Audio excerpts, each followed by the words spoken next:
피해 규모가 크지만 현실적인 보상과 지원은 어려워 보입니다. 피해 주민들이 정부 지원 확대를 요구하고 있습니다. 지역 균형 발전을 위해 예비 타당성 제도가 개선됐습니다. 제천 영월간 고속도로 건설 사업이 통과될 수 있을지 관심입니다. 속초 청초호 유원지에 추진하려다 무산된 41층 호텔 건립 사업에 대해 감사원이 행정 절차에 문제가 있었다며 징계와 수사 요청을 통보했습니다. 강릉 안인화력발전소 건설 사업을 둘러싸고 어민들이 해상공사 중지 가처분을 신청해 첫 법원 심리가 열리는 등 갈등이 계속되고 있습니다. 시청자 여러분 안녕하십니까? 뉴스데스크 강원입니다. 동해안 산불 피해 지역이 특별 재난 지역으로 선포됐지만 현실적인 피해 보상과 지원은 힘들 것으로 보입니다. 오늘 행정안전부 장관이 피해 지역을 다시 찾았는데 정부 지원을 늘려달라는 요구가 본물을 이뤘습니다. 보도에 조규환 기자입니다. 산불로 집을 잃은 이재민들은 무엇보다 정부의 현실적인 보상과 지원을 요구했습니다. 최대 1,300만 원에 불과한 주택 피해 보상금과 저리 대출로는 새로운 터전을 구하기 어렵다고 호소했습니다. 현행 규정으로 지원 규모를 말하지 말고 관련 특례법을 만들어서라도 이재민들을 구호해 줄 것을 요청했습니다. 특례법을 제정해서 먼저 정부에서 선복구 비용을 투입하고 나중에 어떤 한전의 기칙사유가 발생한다든가 그러면 그쪽으로 부상금 청구라든지 뿐만 아니라 당장 생계를 이어가기 위한 지원 대책도 꼼꼼히 챙겨줄 것을 요구했습니다.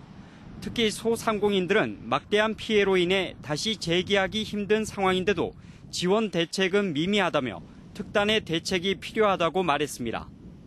제주를 말씀드리고 그 건물을 담보로 하듯이 그 현재 정치적으로 지원해주고 말고 그 담보로 물건을 담보로 해서 정부에서 다시 재지원하는 열악한 지방 재정 여건을 고려해 정부가 산불 잔해 처리 비용을 지원하고 철저한 원인 규명과 책임자 처벌에 적극 나서줄 것을 요청했습니다. 이에 대해 진영 행정안전부 장관은 중앙재난안전대책본부 심의 과정에서 이재민 의견을 최대한 반영하겠다고 밝혔지만 명쾌한 답변을 주지는 못했습니다. 그리고 법 개정하는 거는 국회에서 여러 가지 절차가 있기 때문에 우선 지금은 어쨌든 빨리 실제로 도움이 될 수 지원을 해드리는 게 더 1차적으로 목표라서 그 부분은 나중에 이제 필요하면 우리가 더 논의를 해볼 수 있다 이렇게 생각을 하고. 동해안 산불 피해 지역에 대한 범정부 차원의 노력이 계속되고 있지만 피해 주민의 기대에 못 미치고 있습니다. MBC 뉴스 조기환입니다. 제천 영월간 고속도로 건설 사업이 지난 1일 기획재정부의 예비 타당성 조사 대상에 포함됐습니다. 정부가 지역 균형 발전을 위해 예비 타당성 제도를 개편하기로 했는데 제천 영월간 고속도로 사업의 통과 가능성도 높아질 전망입니다. 홍한표 기자가 짚어봤습니다. 국토교통부에서 검토 중인 평택 삼척간 동서 6축 고속도로 가운데 평택 제천 구간 127.2km는 지난 2015년 6월 개통됐습니다. 제천에서 영월까지 30.8km 구간은 착공 가능성이 높아졌습니다. 지난 1일 기획재정부의 예비 타당성 조사 대상에 포함됨에 따라 사업 추진에 대한 기대감이 높아지고 있습니다. 강원도는 제천 영월 고속도로가 건설되면 생산 유발 효과만 2조 8천억 원대에 이를 것으로 기대하고 있습니다. KDI하고 아마 용역사가 매칭해서 지역의 실정, 여러 가지 유무형의 자산들 이런 것들 적극 반영될 수 있도록. 정부는 예비 타당성 제도 도입 20년 만에 전면 개편안을 발표했습니다. 낙후된 지역의 요구를 반영해 수도권과 비수도권의 평가 항목을 다르게 했습니다. 비수도권 사업은 균형 발전 평가 비중을 높이고 경제성 평가는 낮췄습니다. 피폐화되고 있는 탄광 지역을 균형 발전을 하기 위해서는 반드시 사회간접시설인 제천 삼척간 도로가 고속화되어야 된다고 생각합니다. 하지만 전문가들은 추가적인 개선이 필요하다고 강조했습니다. 지역균형 발전에 대한 부분을 고려하는 비중을 높이는 차원의 경제성에 대한 수치의 이런 적용 기준을 더 강화시키겠다는 얘기도 같이 포함이 돼 있어요. 강원도는 제천 영월 고속도로 사업이 예비 타당성 조사를 통과하면 나머지 구간인 영월 삼척고속도로 조기 착공도 적극적으로 추진하겠다고 밝혔습니다. MBC 뉴스 홍한표입니다. 속초시가 청초호 유원지 일대에 41층 호텔 건립을 추진하려다 무산된 일이 있습니다. 이 사업에 대해 감사원이 행정 절차를 제대로 지키지 않았고 토착 비리로 보인다며 공무원 징계와 관련자 수사를 요청했습니다. 보도에 배현환 기자입니다. 지난 2016년 속초시는 청초호 유원지 일대 41층 호텔 건립을 결정 고시했습니다. 이 일대에는 당초 12층까지 건축이 가능했지만 속초시는 41층까지 건축할 수 있도록 도시관리 계획을 변경해줬습니다. 하지만 시민단체가 제기한 행정소송에서 속초시가 패소하면서 결국 사업은 무산됐습니다. 이 사업이 감사원에 지역 토착 비리 기동점검에 적발됐습니다. 감사원은 사업 절차를 밟는 과정에서 결정권자인 강원도지사의 승인 없이 속초시장의 결재만으로 도시관리 계획을 변경했다고 지적했습니다. 속초시는 또 개발 사업자와 이해관계에 있는 건축사 A씨를 도시계획위원회 민간위원으로 위촉해 재척, 회피 의무를 위반한 것으로 드러났습니다. 뿐만 아니라 감사원은 당시 속초시장과 친분이 있는 건축사 A씨가 사업 과정에서 담당 공무원에게 압력을 행사했다고 지적했습니다.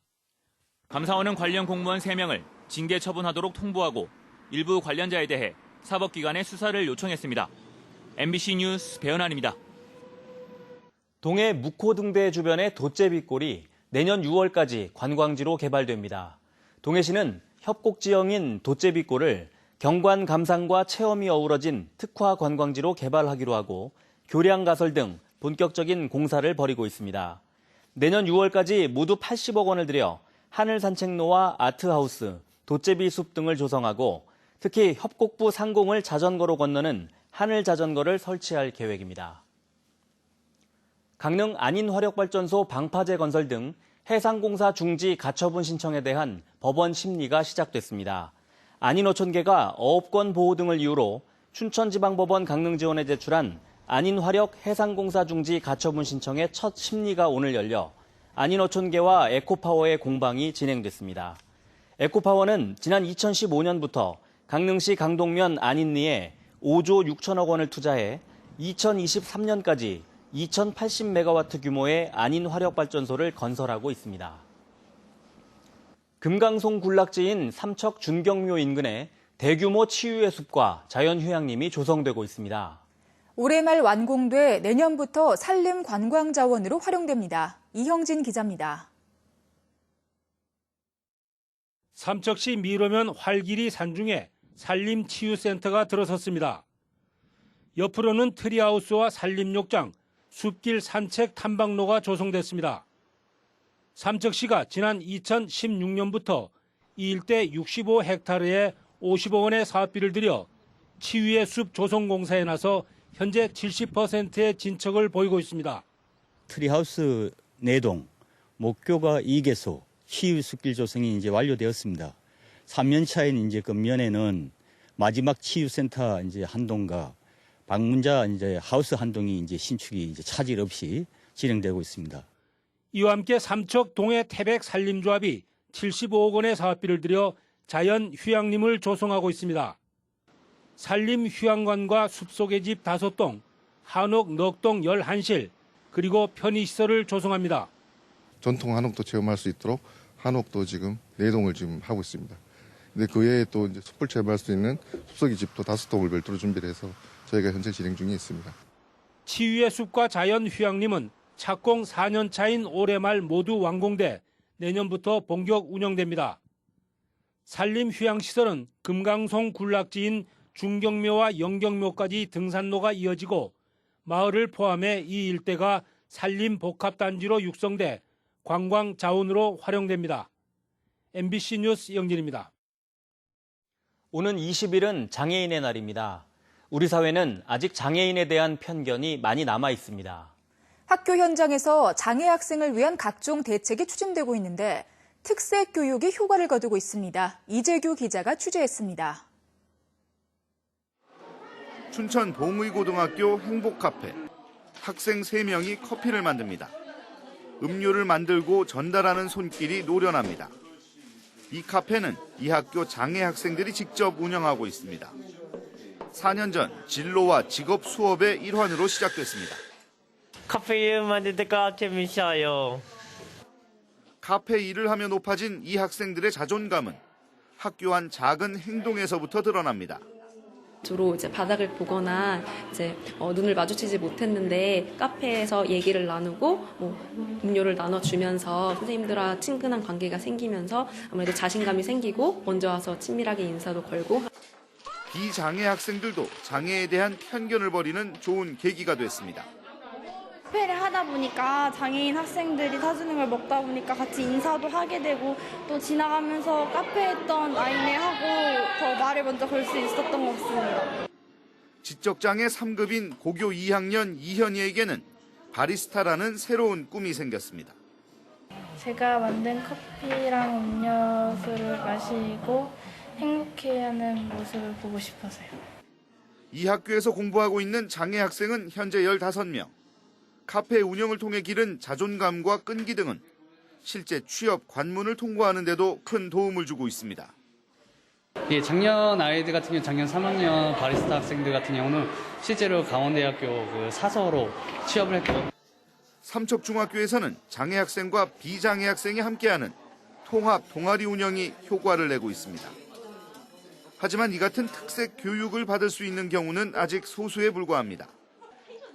강원도 내 장애 학생은 모두 2,800여 명. 특색 교육 확대를 위해 정책과 재정 지원, 교육계와 사회의 관심과 배려가 더 필요합니다. MBC 뉴스 이재규입니다.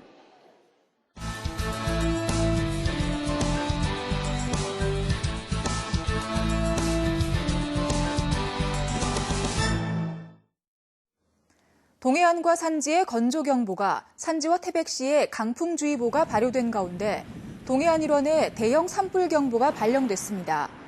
영동 지역은 오늘 밤까지 산지를 중심으로 초속 10에서 18m의 매우 강한 바람이 불고 동해안에도 바람이 강하게 부는 곳이 있겠습니다. 내일 영동 지역은 새벽 한때 구름이 많고 빗방울이 떨어지는 곳이 있겠습니다. 정선의 전통 음식 304점을 선보이는 정선 토속 음식 축제가 내일 개막합니다.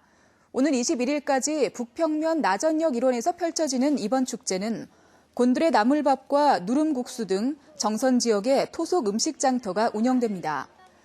또 산촌 생활문화 도구 전시와 사진전 등 함께 펼쳐집니다.